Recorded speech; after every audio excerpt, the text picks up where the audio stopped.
Homer 13, semana 2. Mucho antes de que el Holocausto terminara, ya había un gran afán para evitar su olvido. Ocultos y huyendo, entre las sombras de las cámaras de gas y el humo de los crematorios, los judíos buscaron frenéticamente formas para dar testimonio de las atrocidades de los nazis. Rodeados por el horror, anticipando sus propias muertes, apelaron al futuro. Recuerda. En su discurso por el Premio Nobel en 1986, Elie Wiesel recordó al eminente historiador R. Simon Dubnow, quien les imploró una y otra vez a sus compañeros, en el gueto de Riga: Shiden, Sreitum Farthreit, judíos, escriban todo. Muchos sintieron una abrumadora necesidad de preservar la verdad. Innumerables víctimas se convirtieron en cronistas e historiadores en los guetos, hasta en los campos de muerte, dijo Wiesel. Ellos dejaron tras de sí documentos extraordinarios. Atestiguar se volvió una obsesión. Nos dejaron poemas y cartas, diarios y fragmentos de novelas, algunos conocidos en todo el mundo, otros aún sin publicar.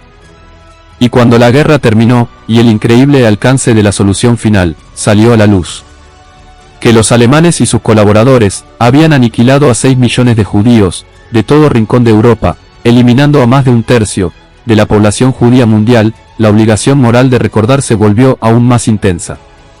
El judaísmo siempre le ha otorgado una gran importancia al recuerdo. En muchos pasajes, la Biblia hebrea lo plantea incluso como una explícita obligación religiosa.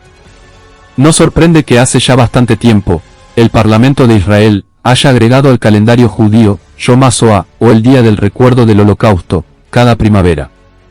Para muchos sobrevivientes del Holocausto y sus hijos, nunca olvidar se convirtió, entendiblemente, en casi un 11º mandamiento. Pero el compromiso con el recuerdo va mucho más allá de aquellos que sufrieron directamente con la campaña industrial asesina de los nazis.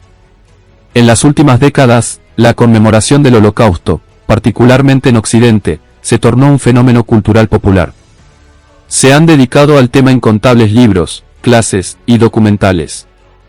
El entorno académico está repleto de programas de estudio del Holocausto. Tanto en la pantalla grande como en la chica, las películas y las miniseries con temática del Holocausto han sido un éxito tras otro. Los recursos en Internet para aprender sobre el Holocausto son casi inagotables.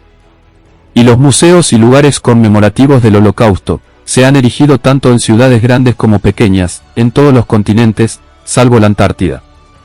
El exterminio nazi de la judería europea, un grado de maldad tan desconocido para el mundo, que para describirlo, fue necesaria la invención de la palabra genocidio, está entre los crímenes más profundamente investigados, documentados y conmemorados del siglo XX.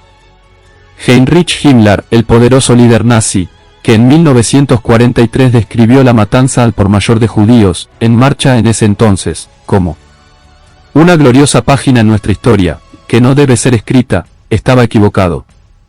La historia fue escrita. Su recuerdo está sustentado por un océano de erudición, testimonios, literatura y educación. Los últimos sobrevivientes del Holocausto están ahora en su mayoría, en sus 80s o 90s, en pocos años, no quedará nadie para hablar, en base a experiencia personal, sobre lo que implicó estar engullido en el singular horror de la Shoah. Pero los sobrevivientes tienen esta tranquilidad. Lo que les ocurrió no será olvidado. ¿O sí? Hecho para olvidar. Los eventos del Holocausto me han perseguido desde que tengo conciencia. Mi padre, nacido en una pequeña aldea de la frontera checo-húngara en 1925, es un sobreviviente de la destrucción de Hitler. Con sus padres y 4 de sus hermanos y hermanas, fue capturado por los nazis en la primavera de 1944, puesto en prisión, en un abarrotado gueto, y luego, después de 6 semanas, agrupado en un vagón de ganado para ser transportado a Auschwitz. De los 7 miembros de su familia inmediata que entraron al campo de muerte, 6 fueron asesinados, solo mi padre escapó de la muerte. Para mí, el Holocausto ha sido siempre intensamente personal. Puede que haya terminado una década y media antes de mi nacimiento, pero siempre entendí que la intención final era que yo también fuera eliminado. En un discurso público en 1939, Hitler juró que lograría la aniquilación, Vernichtung, de la raza judía en Europa. La esencia de la solución final es que debía ser final. Ningún judío debía sobrevivir. Sobre todo, ningún niño judío, a través del cual pudieran tener continuación los 3000 años de existencia judía. Fue para ese fin que los alemanes construyeron una operación continental tan grande y destinaron recursos financieros tan inmensos para rastrear y matar hasta el último judío de Europa. Nunca antes una potencia mundial, desquiciada por el antisemitismo, había convertido la erradicación de todo un pueblo en su objetivo central, ni llegado a tales extremos para lograrlo. Eso es lo que hace que el Holocausto sea tan grotesco y espantosamente único. La violencia sin paralelos del antisemitismo, un odio más ancestral y diferente a todo odio, en la historia humana, es la base del Holocausto, eso, y el rol de los judíos, como el canario en la mina de la civilización.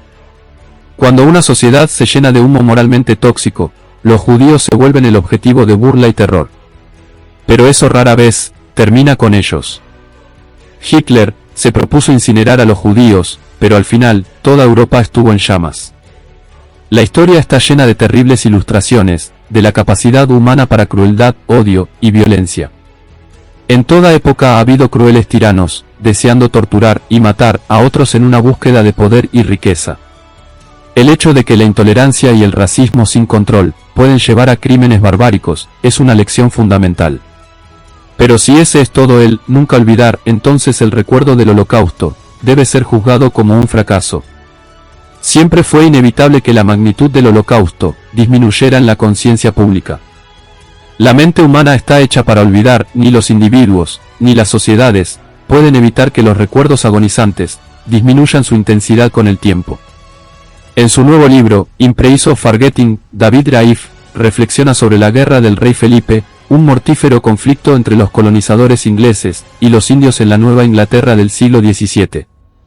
En un cálculo per cápita, fue la guerra más sangrienta en la historia de Estados Unidos. Quienes sobrevivieron la carnicería, seguramente deben haber estado determinados a que su sufrimiento no fuera olvidado jamás.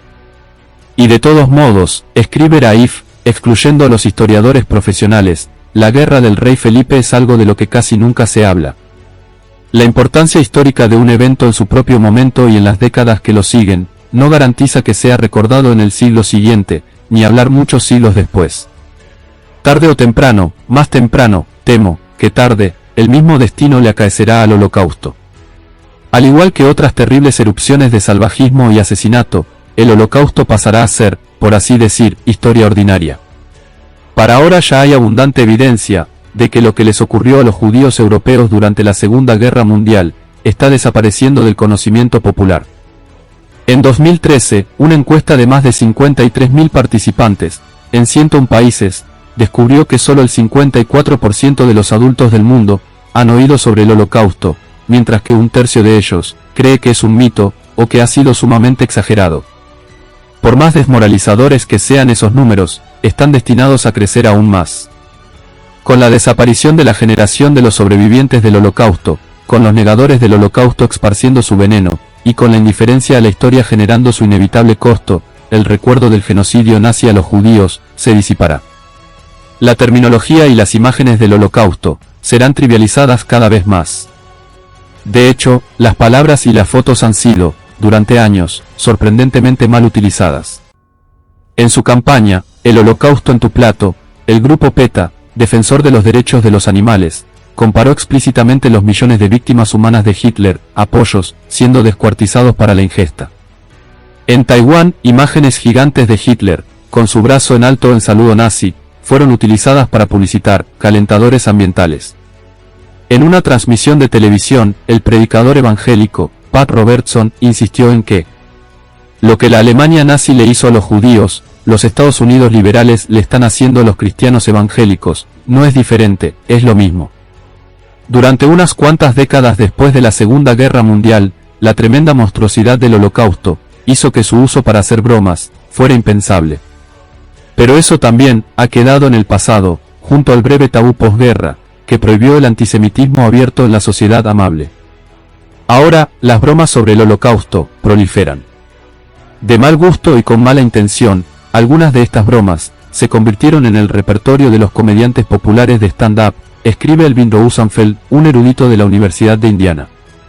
Al ridiculizar y burlarse del sufrimiento judío, los humoristas como Diudan de Francia, Otto Jespersen de Noruega, Tommy Tiernan de Irlanda y sus contrapartes de otros países, buscan reírse a carcajadas de las víctimas judías de Hitler, ridiculizándolas.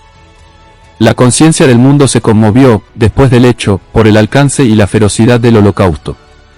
Frente a un mal tan monumental, nunca olvidar y nunca más, pueden haber sido una respuesta decente. Después de la guerra, dijo Elie Wiesel, nos tranquilizamos con la idea de que sería suficiente con relatar una sola noche en Treblinka para sacudir a la humanidad de su indiferencia y evitar que el torturador vuelva a torturar.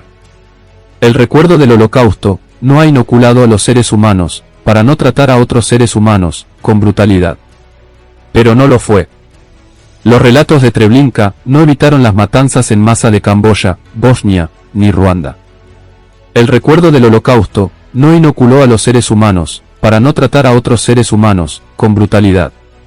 Los museos, las películas y los cursos universitarios sobre la Shoah no hicieron que el genocidio sea impensable, ni siquiera otro genocidio judío, como los regímenes de Irán y Gaza dejan frecuentemente en claro.